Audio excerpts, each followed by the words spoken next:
नमस्कार, आप देख रहे हैं उम्मीद फाउंडेशन में आपके साथ सत्येंद्र कुमार। अभी मौजूद हूँ पटना ज़िले के नौबतपुर प्रखंड में और ये करंजा पंचायत है और हमारे समक्ष अभी मौजूद हैं मुखिया पति और इनसे हम जानेंगे कि क्या कुछ करीब 1 साल हो गया चुनाव के, क्या कुछ काम किए हैं और क्या कुछ अभी काम धरातल पे चल रहा है, जिसको लेकर हमारी टीम सभी जगह जा रही है। इसी कड़ी में हम लोग यहाँ पहुँचे हैं तो मुखिया पति से बात करेंगे और इनके प्रतिनिधि भी हैं, उनसे भी बात करेंगे। मेरा शुभ नाम बबलू ठाकुर जी, ग्राम पंचायत करंजा। क्या कुछ काम हुआ है अभी तक? काम तो चल ही रहा है, सबसे ज़्यादा। मेरा नाम निरंजन कुमार हुआ। अभी करंजा पंचायत के ग्राम सभा निवासी हैं, मुखिया प्रतिनिधि के रूप में काम भी करते हैं। मैं सबसे पहले तमाम क्षेत्रवासियों एवं ग्राम पंचायत करंजा को पावनी छठ पूजा एवं कार्तिक पूर्णिमा के सभी लोगों को पंचायत की ओर से, मुखिया जी की ओर से, अपने ओर से सभी को शुभकामना देता हूँ। क्या कुछ सर काम हुआ है आपके वार्ड, आपके पंचायत में? पहले आप पैसा लगाइए, उसके बाद सरकार पैसा देती है, इस पर क्या आपका विचार है? देखिए, काम करने का सोच होना चाहिए। मैं आपको बता देना चाहता हूँ, जिस तरह से मुखिया जी का सहयोग मिल रहा है, प्रतिनिधि के रूप में हमको राय सलाह देने का काम कर रहे हैं। हम समझते हैं कि शायद आप सभी जगह जा रहे हैं, आप थोड़ा मेरे पंचायत में भी भ्रमण करके देखें तो आपको खुद महसूस हो जाएगा कि यह मुखिया जो है वो किस तरह का काम करने रहता है। अभी 1 साल हुए हैं, आने वाले टाइम में लोग देखेंगे कि क्या स्थिति है, रिजल्ट सामने आएगा। और अभी का जो रिजल्ट है, सबसे पहले मैं बता देता हूँ, पूरे बिहार में इंदिरा आवास का जो झलक देख रहे हैं, यह किसी से छिपा हुआ नहीं है कि क्या स्थिति है, क्या लेन देन हो रही है मुखिया जी। मैं अपने आप को दावा करता हूँ पूरी पंचायत में, और मैं नहीं कर रहा हूँ, और हमारे मुखिया जी की ओर से मुझे आदेश हुआ कि इस तरह का लागू करना है। मैंने ज़ाब्ते घोषणा किया था और उस घोषणा पर हम खरा उतरने का काम करें। और किसी तरह का कोई निस्वार्थ एक पैसे का लेन देन मेरे यहाँ नहीं हो रहा है। पूरे पंचायत में घोषणा का आधार पर मैंने हल्ला करके डंका बजा के मैंने बोल दिया हूँ और स्वेच्छा से सब लोगों को देना। आप देखते होंगे, बहुत पंचायत में देखते होंगे, बहुत लोग देखते होंगे। इतना ही नहीं, आप पारदर्शिता इसी से आपको उदाहरण स्वरूप देंगे कि एक किस्त मिल जाने के बाद 2 किस्त, तीसरा किस्त में 6-6 महीना, साल भर, 2 साल, 3 साल लगने का। मैं 80% 114 को इंदिरा आवास था, उसमें 80% व्यक्ति को घर बनाते हुए, सबको अपने भिजाते हुए, काम लगवाते हुए सब लोगों को तीसरा किस्त करीब पहुँचा दिया, सभी को मिलने का। आप इससे पारदर्शिता को समझ सकते हैं, कितना पारदर्शिता करवाया जा सकता है। उदाहरण नल जल का काम कितने वार्डों में आपने करवाया? देखिए, नल जल का जो स्थिति है, बहुत हमारे रीजन में तो नल जल हुआ नहीं, लेकिन जो हुआ, आप लगता है जो घूम के देखते हैं, तमाम पंचायतों से सबसे घटिया काम हो गया हूँ। मैं सुधारने का काम कर रहा हूँ, उसको कोशिश कर रहा हूँ। जहाँ खराबी हो रहा है, एजेंसी द्वारा काम होता है, उसको प्रोसेस करने का जो सरकार दे रही है, उससे चढ़ बढ़ के अपने तरफ से भी उसको योजना को लगा के स्टार्टर वगैरह खराब होता है तो कोशिश करता हूँ कि 1000 से 4,000 पैसा लगता है लगाने का काम करता हूँ।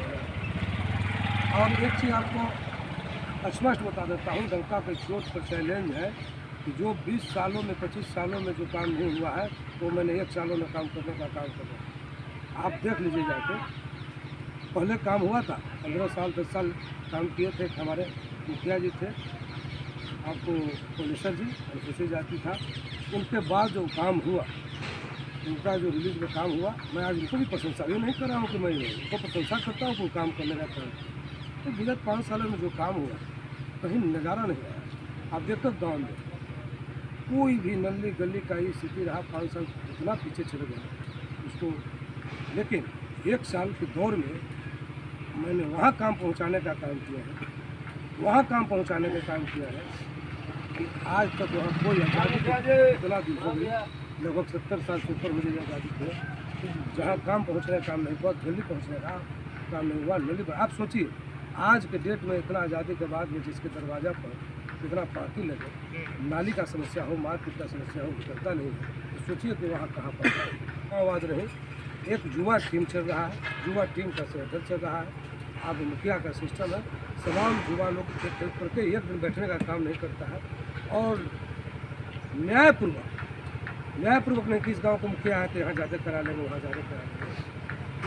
जो बजट आया, सब लोग बैठ के निर्णय लेते हैं, हम लोग सब लोग वहाँ बैठने का काम करते हैं। और अब तो एक साल हो गया है। मैं उदाहरण देता हूँ, आपको चले जाइए दरियापुर, एक मेरा गांव है, आज तक कोई काम होने का काम नहीं किया, वहाँ करने का काम किया, जनसंख्या आबादी के अनुसार उनका करने का, अच्छा बजट करने का काम किया। करीब 1000 से 10,000 12,000 स्क्वायर फीट नाली और पुलिंग लगाने का काम किया। एक कितमास गाँव है, मैंने वोट का राजनीति नहीं की, न्याय का साथ वोट का राजनीति करता तो कुछ और होता, कहाँ कितना मिला नहीं मिला। तो वहाँ भी मैंने रेवन्यू विलेज गाँव था, वहाँ भी करीब नाली चबूतरा 200 बरस 50 बरस से लेने से काम नहीं हो रहा था, बड़ी मांग था।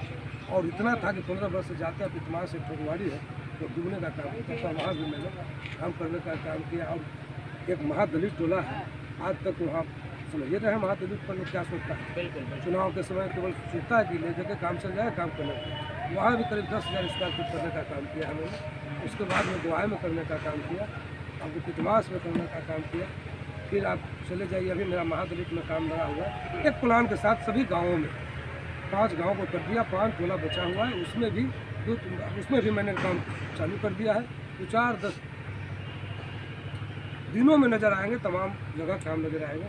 और मेरा मिशन और विजन है कि प्रत्येक जहाँ आज तक काम नहीं हुई है कम से कम वहाँ पहुँचा दें, और जहाँ काम हुई है बचा हुआ है वहाँ भी न्याय के साथ सब लोगों को वार्ता के अनुसार, मैं मनमानी नहीं, मुखियागिरी नहीं, मुखिया एक गार्जियन के रूप में, अभिभावक के रूप में मैंने सबको देखते हुए काम करने का काम है। मुखियागिरी करने का काम नहीं करना चाहता हूँ, और मुखिया जी से मैंने आदेश भी करता हूँ कि ऐसा नहीं चलेगा। और निश्चित रूप से यह 2-3 सालों में मुखिया के लोग, मुखिया के जो है जनता, वो खुद बोलने का काम करेंगे। जो साथ में थे नहीं थे, सबका साथ, सबका विकास के साथ एक घर रहेगा और देखेगा लोग, अभी देख रहा है। मैं समझता हूँ कि अगर आज की स्थिति है, जो पब्लिसिटी मुखिया जी को मिला था उससे दुगना मिलने जा रहा है। मिलने के लिए काम का आधार, चुनाव जीतने के बाद मैंने घोषणा की, घोषणा किया कि इंदिरावास में ऐसा नहीं करेंगे। एक पंचायत है या गाँववाद नहीं चलेगा, वर्गवाद नहीं चलेगा, एक पंचायत है, परिवारवाद चलेगा। और परिवार की तरह पूरे तमाम लोगों के परिवार की भावना रहेगा, हम लोग और परिवार की तरह काम करने का काम करेंगे। उम्मीद फाउंडेशन जो मीडिया है उसके माध्यम से आपको भी कहेंगे कि एक पंचायत में सर्वे कीजिए, अगर किसी तरह का प्रॉब्लम है तो उसकी समस्या को समाधान करने के हम समझने के लिए स्पष्ट बात है कि मुखियागिरी में। अंत में मैं तमाम पंचायत वासियों से, तमाम अभिभावक, नौजवान साथियों और माताओं बहनों से मैं हाथ जोड़कर आग्रह करूँगा कि इस पंचायत को जो छठ पूजा है, दीपावली है, कार्तिक पूर्णिमा का मैंने पहले भी शुभकामना दिया है, बहुत सारी बधाइयाँ। और मैं तमाम लोग से आशा करूँगा कि आप सहयोग कीजिए और शांति प्रदान करते हुए इस पर्व को आनंद लें। मैं प्रार्थना करूँगा कहीं कोई बात विवाद करने की प्रयास न करें, और यह पर्व आया है उसके पर्व का आनंद लें।